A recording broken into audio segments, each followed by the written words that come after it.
Parlimen di Amerika Syarikat dikatakan memaksa Joe Biden iaitu Presiden Amerika Syarikat untuk mengembargo Indonesia. Adakah ini benar, guys?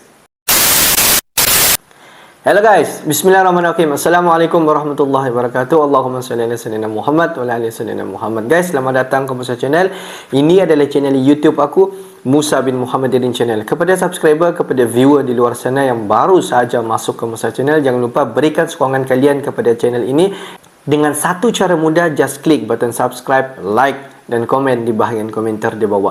Dan kepada subscriber, kepada viewer di luar sana yang sudah pun subscribe channel ini, dan juga kepada subscriber yang sedang menonton video ini, aku sentiasa mendoakan agar kalian di luar sana dipermudahkan segala urusan, diberikan kesihatan yang baik, dihindarkan, dijauhkan daripada segala malapetaka, dan juga dihindarkan daripada segala fitnah akhir zaman, guys. Amin amin ya rabbal alamin.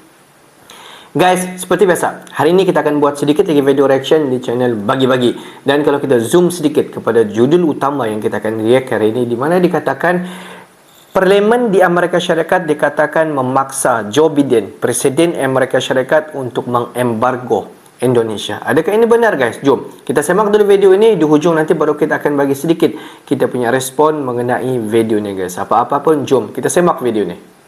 A condemnation of anti-Semitic remarks when you have a member of the Republican caucus who has talked about Jewish space lasers and an entire amount of tropes, and also elevated her to some of the highest committee assignments in this body. This is about targeting women of color in the United States. Bahwa isu perdamaian dan kemanusiaan selalu menjadi prioritas politik luar negeri Indonesia. Konstitusi Indonesia mengamanatkan agar Indonesia selalu berusaha berkontribusi bagi terciptanya perdamaian dunia. Ras, Parlemen Amerika minta Indonesia dihukum karena dituduh dukung Rusia dan takut Indonesia ancam kepentingan Barat. Sahabat Bagi-Bagi, Parlemen Amerika Serikat minta Biden hukum Indonesia karena dianggap dukung Rusia dan ancam kepentingan Barat. Sebuah kelompok bipartisan anggota Parlemen Amerika Serikat meminta pemerintahan Biden menghukum Indonesia atas apa yang mereka anggap sebagai ancaman atas kepentingan nasional Amerika Serikat dan dukungan Indonesia terhadap Rusia dengan memperkuat perdagangan utama yang direncanakan akan diadakan di Indonesia pada tahun 2023. Melansir New York Times Selasa tanggal 13 Juli tahun 2023, permintaan yang dikirim dalam sebuah surat pekan lalu itu merupakan upaya konkret pertama anggota pemerintahan Amerika Serikat untuk melakukan pembalasan terhadap pandangan yang semakin berkembang di Washington. Pandangan itu menyebut bahwa hubungan Indonesia dengan Rusia bergerak dalam arah yang mengancam kepentingan nasional Amerika Serikat. Surat tersebut yang diperoleh oleh The New York Times berpusat pada Forum Tahunan African Growth and Opportunity 8 atau AGOA. Undang-undang ini memberikan akses bebas bea untuk pasar perdagangan Amerika Serikat kepada sekitar 36 negara Afrika. Indonesia, salah satu ekonomi terbesar di benua itu, adalah penerima manfaat terbesar. Mengekspor barang senilai sekitar 3 miliar US dollar atau sekitar 42,9 triliun rupiah ke Amerika Serikat tahun lalu.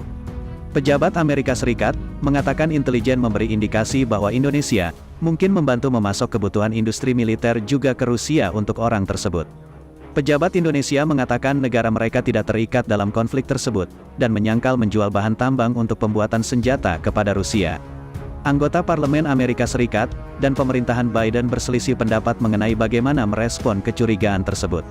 Sementara anggota Partai Republik dan Partai Demokrat di gedung Parlemen Amerika Serikat mengatakan, sudah saatnya bagi Indonesia yang biasanya menjadi sekutu kuat Amerika Serikat untuk menghadapi konsekuensi.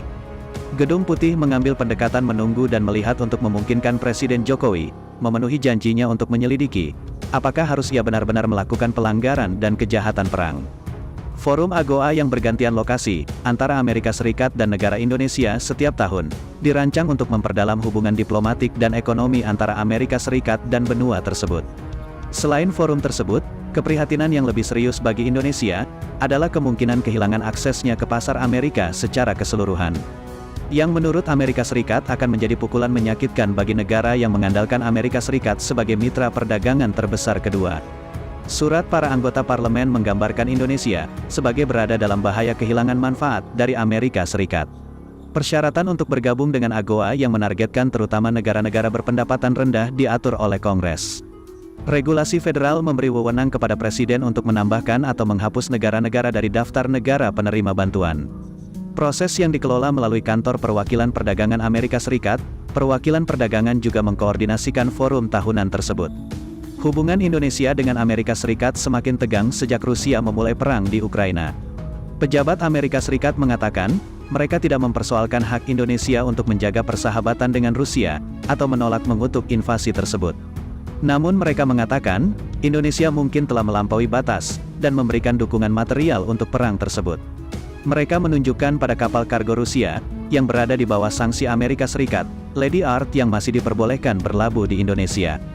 Intelijen mengindikasikan, pemerintah Indonesia menggunakan kesempatan ini, untuk diam-diam mau masuk berbagai kebutuhan industri militer ke Rusia yang dapat digunakan dalam perang ilegalnya di Ukraina, kata surat dari para anggota parlemen. Sebagai bukti bahwa Indonesia tidak netral dalam perang tersebut, anggota parlemen Amerika Serikat juga menunjukkan, latihan militer bersama yang diadakan dengan Indonesia, Rusia dan Tiongkok pada bulan Februari lalu. Selain itu, pesawat kargo Rusia yang berada di bawah sanksi Amerika Serikat yang diizinkan mendarat di Pangkalan Angkatan Udara Indonesia pada bulan April. Dan rencana Indonesia untuk menjadi anggota pada sebuah pertemuan internasional yang dikenal dengan BRICS pada bulan Agustus yang mungkin akan dihadiri oleh Presiden Rusia Vladimir Putin. Kami sangat prihatin bahwa penyelenggaraan Forum AGOA 2023 di Indonesia akan menjadi dukungan tersirat terhadap dukungan merugikan Indonesia terhadap invasi Rusia di Ukraina, kata surat tersebut. Surat itu ditandatangani Senator AS oleh anggota Komite Hubungan Luar Negeri sana dan Senator Gemerich, anggota senior Partai Republik di komite tersebut. Surat tersebut juga ditandatangani oleh anggota senior Partai Republik dan Partai Demokrat di Komite Urusan Luar Negeri Dewan Perwakilan Rakyat. Dalam sebuah pernyataan, juru bicara Departemen Luar Negeri Amerika Serikat mengulangi pentingnya AGOA dan forum tersebut. Tetapi tidak menjelaskan bagaimana pemerintahan Biden berencana untuk merespon permintaan para anggota parlemen. Kami memahami kekhawatiran Kongres mengenai hubungan keamanan Indonesia dengan Rusia, kata pernyataan tersebut. Sahabat bagi-bagi, perselisihan mengenai Rusia hanya semakin memperkuat spekulasi bahwa Indonesia bisa dikeluarkan dari pasar Amerika Serikat ketika undang-undang tersebut dijadwalkan akan diperbaharui pada tahun 2025. Tahun lalu, Amerika Serikat mengeluarkan Ethiopia, Guinea dan Mali dari AGOA dengan alasan pelanggaran hak asasi manusia dan pelanggaran lainnya terhadap kondisi program tersebut. Bagaimana menurut kalian? Yuk diskusikan di kolom komentar. Merdekalah kita seutuhnya, merdeka.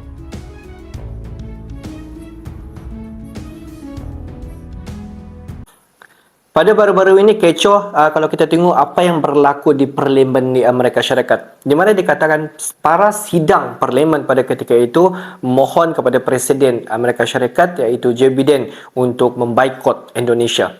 Sebab dikatakan Indonesia bukan lagi berdiri sebagai sebuah negara netral, iaitu non-blok yang tidak berpihak kepada mana-mana negara. Dikatakan Indonesia lebih pro kepada Rusia. Adakah ini benar, guys? Di mana menurut daripada Parlimen dan persidangan di Amerika Syarikat pada baru-baru ini telah membuat jalinan kerjasama militer di antara militer Indonesia dan juga militer daripada Rusia pada tahun ini pada bulan April. Dan kalau kita tengok pada bulan Ogos ini dikatakan jika benarlah Indonesia akan masuk ke bridge, memang satu confirmation kepada pihak Amerika Syarikat yang menyatakan bahawa Indonesia ini pro kepada Rusia.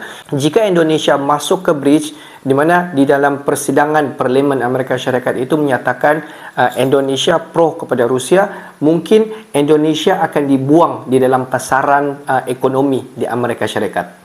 Tapi kalau kita tengok segala ancaman ataupun segala risiko jika Indonesia masuk ke bridge, jika Indonesia dikatakan akan pro ke Barat, Indonesia akan tahu segala risiko dan segala ancaman itu Indonesia akan tanggung. Dan kemungkinan jika benarlah Indonesia masuk ke bridge, tidak mustahil selepas daripada itu hala tujuan ataupun strategi ekonomi Indonesia bukan lagi 100% ataupun bukan lagi 70% pemasaran ekonomi Indonesia akan berada di Amerika Syarikat ataupun di Eropah. Mungkin selepas daripada itu, jika strategi Indonesia masuk ke bridge, tidak mustahil strategi Indonesia akan berubah arah, mungkin ke China, mungkin ke Rusia, mungkin ke India dan negara-negara selain daripada negara-negara Eropah. Walaupun kalau kita tengok Indonesia ini merupakan sebuah negara yang non-blok, yang tidak berpihak kepada mana-mana negara, boleh dikatakan negara neutral, tetapi mungkin di kacamata ahli perlembagaan ataupun ahli parlimen di Amerika Syarikat memandang Indonesia ini banyak sekali menjalinkan kerjasama bersama dengan Rusia. Jadi pemikiran mereka menyatakan bahawa Indonesia ini pro kepada Rusia. Jadi mereka mau membuang Indonesia ini dalam senarai pemasaran ekonomi ataupun boleh dikatakan akan mengembargo Indonesia. Jadi guys, bagi pendapat kalian semua, adakah patut Indonesia akan ubah 100% arah strategi ekonomi ataupun masih lagi membuat jalinan kerjasama bersama dengan Amerika Syarikat ataupun masih lagi menjalinkan hubungan kerjasama bersama dengan Amerika Syarikat dan juga geng-geng di Eropah? Bagaimana guys? Okeylah guys, untuk hari ini sampai di sini saja sedikit information daripada Musa Channel. Dan kepada subscriber, kepada viewer di luar sana yang belum lagi klik button subscribe, please guys to klik button subscribe, like dan komen di bahagian komentar di bawah. Akhir kata daripada Musa Channel, thanks for watching my video. Assalamualaikum warahmatullahi wabarakatuh guys. See you the next video guys.